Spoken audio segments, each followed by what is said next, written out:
चोल साम्राज्य। उत्पत्ति, शासक और योगदान। दक्षिण भारतीय इतिहास में सबसे लंबे समय तक शासन करने वाले राजवंशों में से एक चोल साम्राज्य राजनीति, अर्थशास्त्र, संस्कृति और समुद्री शक्ति में अपने अपार योगदान के लिए प्रसिद्ध है। तमिल क्षेत्र के उपजाऊ मैदानों में उत्पन्न चोलों ने विशाल भूभाग पर शासन किया।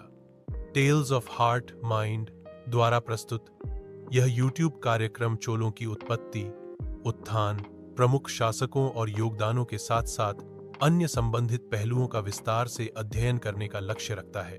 चोल साम्राज्य के बारे में। चोल 8वीं 12वीं शताब्दी ईस्वी को भारत के दक्षिणी क्षेत्रों में सबसे लंबे समय तक शासन करने वाले राजवंशों में से एक के रूप में याद किया जाता है। चोलों का शासन 9वीं शताब्दी में शुरू हुआ, जब उन्होंने पल्लवों को हराकर सत्ता हासिल की। यह शासन 13वीं शताब्दी तक 5 शताब्दियों से भी अधिक समय तक चला। चोल साम्राज्य दक्षिण भारत के सबसे प्रमुख और प्राचीन राजवंशों में से एक था, जो राजनीतिक, आर्थिक और सांस्कृतिक जीवन में अपने योगदान के लिए जाना जाता है। तमिल क्षेत्र की उपजाऊ भूमि में उभरकर उन्होंने आधुनिक दक्षिणी आंध्र प्रदेश से लेकर तमिलनाडु तक फैले विशाल भूभाग पर शासन किया। उनका प्रभाव इतना महत्वपूर्ण था कि उनके नियंत्रण वाले क्षेत्र को चोलमंडलम के नाम से जाना जाने लगा, जिससे आधुनिक नाम कोरोमंडल तट लिया गया है। प्रारंभिक चोल साम्राज्य की राजधानी उरैयूर आधुनिक तिरुचिरापल्ली थी, जो अपने कपास व्यापार के लिए प्रसिद्ध शहर था। इस रणनीतिक स्थान ने चोल साम्राज्य को क्षेत्रीय वाणिज्य, विशेष रूप से कपास व्यापार को नियंत्रित करने और उसमें भाग लेने में सक्षम बनाया, जिसे प्राचीन व्यापार नेटवर्क में अत्यधिक महत्व दिया जाता था।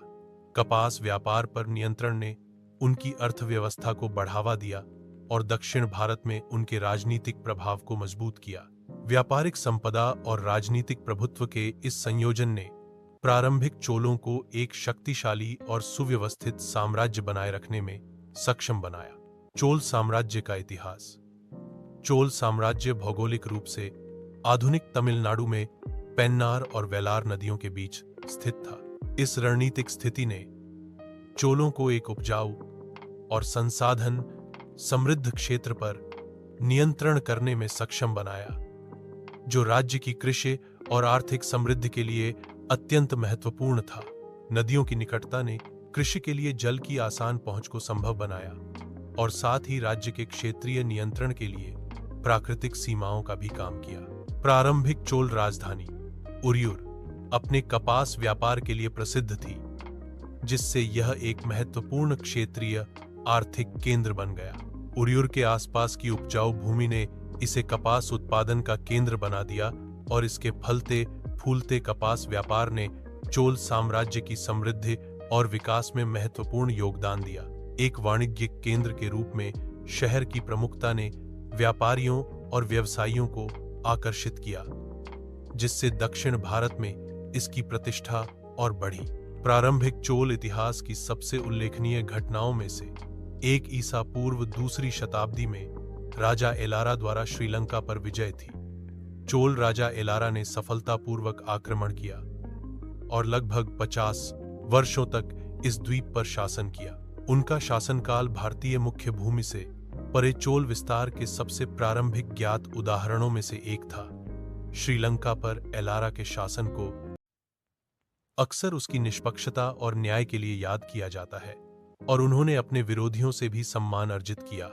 इस विजय ने चोलों के प्रभाव को विदेशी क्षेत्रों तक फैलाया और विदेशों में प्रभुत्व की उनकी आकांक्षाओं को जन्म दिया, जो बाद में साम्राज्य के स्वर्ण युग के दौरान साकार हुई। चोल साम्राज्य के संस्थापक। चोल साम्राज्य के संस्थापक विजयालय चोल ने 9वीं शताब्दी में लगभग 885 में मुथारय्यार शासकों से तंजावुर शहर पर कब्जा करके इस राजवंश की स्थापना की। मूल रूप से पल्लवों के अधीन एक सामंत, विजयालय ने पल्लवों और पांड्यों की घटती शक्ति का लाभ उठाकर अपने लिए एक राज्य स्थापित किया। उनके शासनकाल ने सदियों के अंधकार के बाद चोलों की शक्ति के पुनरुत्थान को चिह्नित किया और दक्षिण भारतीय इतिहास के सबसे शक्तिशाली और प्रभावशाली साम्राज्यों में से एक की नींव रखी। चोल वंश के महत्वपूर्ण शासक करिकाल चोल प्रारंभिक चोल काल दूसरी शताब्दी ए प्रारंभिक चोल साम्राज्य के सबसे प्रसिद्ध शासकों में से एक करिकाल को पुहार कावेरीपट्टनम को एक प्रमुख व्यापारिक बंदरगाह के रूप में स्थापित करने का श्रेय दिया जाता है। उन्होंने बाढ़ को रोकने और कृषि को बढ़ावा देने के लिए कावेरी नदी के किनारे एक विस्तृत तटबंध का निर्माण किया। करिकला की सैन्य सफलता, विशेषकर वेन्नी के युद्ध में उनकी विजय ने चेरों, पांड्यों और अन्य क्षेत्रीय सरदारों पर उनका प्रभुत्व स्थापित किया। उनके शासन में चोल नौसेना को मजबूत किया गया, जिससे समुद्री व्यापार को बढ़ावा मिला। विजयालय चोल 9वीं शताब्दी के मध्य, उन्हें शाही चोल राजवंश का संस्थापक माना जाता है, जिसने 9वीं शताब्दी में चोल साम्राज्य के पुनरुत्थान को चिह्नित किया। विजयालय ने मुथारैयारों से तंजावुर पर कब्जा कर लिया और उसे नई चोल राजधानी बनाया। उनके शासनकाल ने भविष्य के चोल विस्तार की नींव रखी, जिससे राजवंश का स्वर्ण युग शुरू हुआ। आदित्य प्रथम 8071 ईस्वी। आदित्य प्रथम अपने पिता विजयालय के उत्तराधिकारी बने और पल्लवों को हराकर चोल क्षेत्र का महत्वपूर्ण विस्तार किया। उन्होंने पल्लव क्षेत्रों पर कब्जा कर उनके प्रभाव को समाप्त कर दिया और दक्षिण भारत में चोल वर्चस्व की नींव रखी। आदित्य प्रथम की सैन्य सफलताओं ने उनके पुत्र परांतक प्रथम के शासनकाल का मार्ग प्रशस्त किया। परांतक प्रथम 907,995। परांतक प्रथम ने पांड्य क्षेत्रों पर कब्जा करके और साम्राज्य की सीमाओं को श्रीलंका के उत्तरी क्षेत्रों तक बढ़ाकर चोल साम्राज्य का विस्तार किया। उन्होंने दक्षिण भारत पर अपने शासन को सुदृढ़ किया, जिससे चोल साम्राज्य इस क्षेत्र की सबसे प्रभावशाली शक्तियों में से एक बन गया। उनके शासनकाल में कृषि विकास और मंदिर निर्माण पर विशेष ध्यान दिया गया। राजराजा प्रथम 985,1114। ये राजराजा प्रथम चोल साम्राज्य के महानतम शासकों में से एक थे। उन्होंने साम्राज्य की सीमाओं का महत्वपूर्ण विस्तार किया, दक्षिण भारत, श्रीलंका और मालदीव के क्षेत्रों पर विजय प्राप्त की और चोल साम्राज्य को एक समुद्री शक्ति के रूप में स्थापित किया। उनका प्रशासन अत्यंत कुशल था, जिसमें एक सुव्यवस्थित नौकरशाही और एक मजबूत नौसैनिक बेड़ा था। राजराजा प्रथम को कला और वास्तुकला में उनके योगदान, विशेष रूप से तंजावुर में बृहदेश्वर मंदिर के निर्माण के लिए भी जाना जाता है। राजेंद्र चोल प्रथम 1014,1000 ओरे। राजराजा प्रथम के पुत्र राजेंद्र चोल प्रथम ने दक्षिण पूर्व एशिया, विशेष रूप से श्रीविजय साम्राज्य में सफल नौसैनिक अभियान चलाकर साम्राज्य की पहुंच को और बढ़ाया। उन्होंने उत्तरी भारत के क्षेत्रों पर भी कब्जा किया, जिससे चोल शक्ति का चरमोत्कर्ष हुआ। राजेंद्र चोल प्रथम ने गंगईकोंडा चोलपुरम में एक नई राजधानी बनाई और प्रसिद्ध गंगईकोंडा चोलपुरम मंदिर का निर्माण कराया। उनके शासनकाल ने चोल साम्राज्य के नौसैनिक प्रभुत्व और क्षेत्रीय विस्तार के चरम को चिह्नित किया। राजाधिराज चोल 1044,154। राजेंद्र चोल प्रथम के पुत्र राजाधिराज चोल ने सैन्य विस्तार की विरासत को जारी रखा और साम्राज्य के प्रभुत्व को सुदृढ़ किया। उन्होंने श्रीलंका और चालुक्यों के विरुद्ध कई सफल अभियानों का नेतृत्व किया, लेकिन युद्ध में मारे गए, जिससे चोल साम्राज्य के भाग्य में धीमी गिरावट की शुरुआत हुई। कुलोत्तुंग प्रथम 270-282। कुलोत्तुंग प्रथम राजनीतिक उथल पुथल के दौर के बाद चोल साम्राज्य में स्थिरता बहाल करने के लिए उल्लेखनीय है।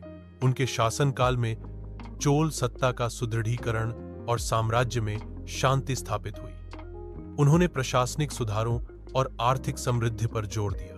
उन्होंने पड़ोसी राज्यों के साथ अच्छे संबंध बनाए रखे और दक्षिण पूर्व एशिया के साथ व्यापारिक संबंधों पर ध्यान केंद्रित किया।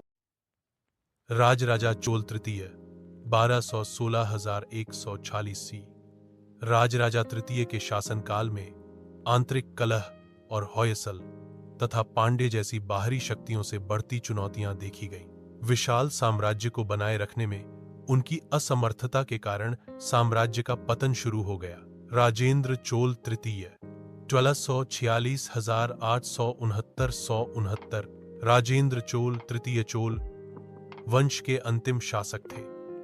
उनके शासनकाल ने चोल साम्राज्य के अंतिम चरण को चिह्नित किया, जिस पर पांड्यों का भारी दबाव था। उनके शासनकाल के दौरान साम्राज्य का अंततः पतन हो गया और पांड्य दक्षिण भारत में प्रमुख शक्ति के रूप में उभरे। चोल साम्राज्य की राजधानी तंजावुर, जिसे तंजौर भी कहा जाता है, थी, जो विजयालय चोल के शासनकाल के दौरान राजवंश के राजनीतिक और सांस्कृतिक केंद्र के रूप में स्थापित हुई। तंजावुर चोल प्रशासन, कला और वास्तुकला का केंद्र बन गया और राजाराज चोल प्रथम जैसे बाद के शासकों के अधीन प्रसिद्ध बृहदेश्वर मंदिर सहित भव्य मंदिरों के निर्माण के साथ यह और भी समृद्ध हुआ। इस शहर ने दक्षिण भारत और दक्षिण पूर्व एशिया में साम्राज्य के विकास और प्रभुत्व में महत्वपूर्ण भूमिका निभाई। चोल साम्राज्य का प्रशासन अत्यधिक संगठित और कुशल था, जिसमें राजा के अधीन एक मजबूत केंद्रीय सत्ता थी, जिसे सर्वोच्च शासक माना जाता था। चोल साम्राज्य विभिन्न प्रशासनिक इकाइयों में विभाजित था, जैसे मंडलम प्रांत, नाडु जिले और कोट्टम छोटी इकाइयां, जिनमें से प्रत्येक का शासन राजा द्वारा नियुक्त अधिकारियों द्वारा किया जाता था। स्थानीय स्वशासन ने एक महत्वपूर्ण भूमिका निभाई, जहां ग्राम सभाएं या सभाएं स्थानीय मामलों जैसे सिंचाई, भू, राजस्व और कानून व्यवस्था के प्रबंधन के लिए जिम्मेदार थी। चोल प्रशासन ने एक सुव्यवस्थित नौकरशाही कायम रखी, जिसमें भूमि राजस्व संग्रह, सैन्य संगठन की एक परिष्कृत प्रणाली थी तथा मंदिरों, सड़कों और सिंचाई प्रणालियों के निर्माण सहित बुनियादी ढांचे पर जोर दिया गया था। चोल साम्राज्य की आर्थिक शक्ति, चोल अर्थव्यवस्था मुख्यतः कपास व्यापार पर निर्भर थी, जो एक महत्वपूर्ण धन स्रोत था। चोल साम्राज्य के समृद्ध व्यापार के कारण पुहार, कावेरीपट्टनम जैसे प्रमुख नगरीय केंद्रों का उदय हुआ, जो महत्वपूर्ण वाणिज्यिक केंद्र बन गए। ये दोनों शहर वाणिज्य के लिए आवश्यक थे और अपने समृद्ध बाजारों के कारण विभिन्न क्षेत्रों के व्यापारियों को आकर्षित करते थे। ये निर्यात के केंद्र भी बन गए, विशेष रूप से वस्त्र और अन्य वस्तुओं के। चोल साम्राज्य की नौसैनिक शक्ति। चोल साम्राज्य ने एक अत्यधिक प्रभावी नौसैनिक बल बनाए रखा, जो दक्षिण भारतीय इतिहास में समुद्र पर अपनी शक्ति प्रदर्शित करने वाले पहले नौसैनिक बलों में से एक था। इस नौसैनिक शक्ति ने उन्हें बंगाल की खाड़ी पर नियंत्रण करने और दक्षिण पूर्व एशिया तक फैले व्यापार मार्गों को सुरक्षित करने में सक्षम बनाया। चोल साम्राज्य की नौसेना ने व्यापारी जहाजों की रक्षा की और श्रीलंका के कुछ हिस्सों सहित आस-पास के द्वीपीय देशों पर अपना प्रभाव बढ़ाया। उनके नौसैनिक कौशल ने भारतीय संस्कृति, धर्म और व्यापार नेटवर्क को दक्षिण पूर्व एशिया तक भी फैलाया। प्रारंभिक चोलों का पतन करिकाल के शासनकाल के बाद चोल राजवंश कम सक्षम शासकों के अधीन कमजोर होने लगा, जो उसी स्तर की शक्ति और नियंत्रण बनाए नहीं रख सके। राजधानी कावेरीपट्टनम के विनाश ने एक महत्वपूर्ण मोड़ ला दिया। इस विनाश ने न केवल चोल अर्थव्यवस्था को पंगु बना दिया, बल्कि उनकी प्रशासनिक शक्ति को भी धीरे धीरे कमजोर कर दिया। पड़ोसी चेर और पांड्य राज्यों ने कमजोर चोल राज्य का फायदा उठाया और चोलों की कहीमत पर अपने क्षेत्रों का विस्तार किया, जिससे इस क्षेत्र में चोल साम्राज्य का प्रभाव और कम हो गया। 4वीं शताब्दी ईस्वी से 9वीं शताब्दी ईस्वी तक दक्षिण भारतीय राजनीति में चोल साम्राज्य की भूमिका सीमित थी। चोल साम्राज्य पर उनके प्रारंभिक प्रभुत्व को पल्लवों और पांड्यों जैसे अधिक शक्तिशाली राजवंशों ने ढक दिया था। चोल मूर्तिकला का एक महत्वपूर्ण नमूना तांडव नृत्य मुद्रा में नटराज की मूर्ति थी। हालांकि सबसे प्राचीन ज्ञात नटराज मूर्ति, जो ऐहोल स्थित रावण फाड़ी गुफा में खुदाई में मिली है, चालुक्यों के प्रारंभिक शासनकाल के दौरान बनाई गई थी, लेकिन यह मूर्ति चोलों के शासनकाल में अपने चरम पर पहुंची। चोल कांस्य प्रतिमाओं को दुनिया की सर्वश्रेष्ठ प्रतिमाओं में से एक माना जाता है, निष्कर्ष। अंततः प्रारंभिक चोल साम्राज्य ने व्यापार, सैन्य विजय और नौसैनिक कौशल में महत्वपूर्ण योगदान दिया, जिसमें कपास व्यापार की आर्थिक समृद्धि और एक शक्तिशाली नौसेना की स्थापना जैसी उल्लेखनीय उपलब्धियां शामिल थीं। हालांकि कमजोर नेतृत्व और बाहरी खतरों के कारण उनका पतन हुआ।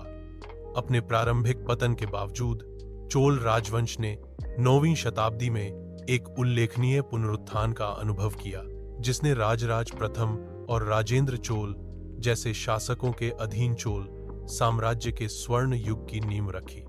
पाईक्यू मुख्य परीक्षा।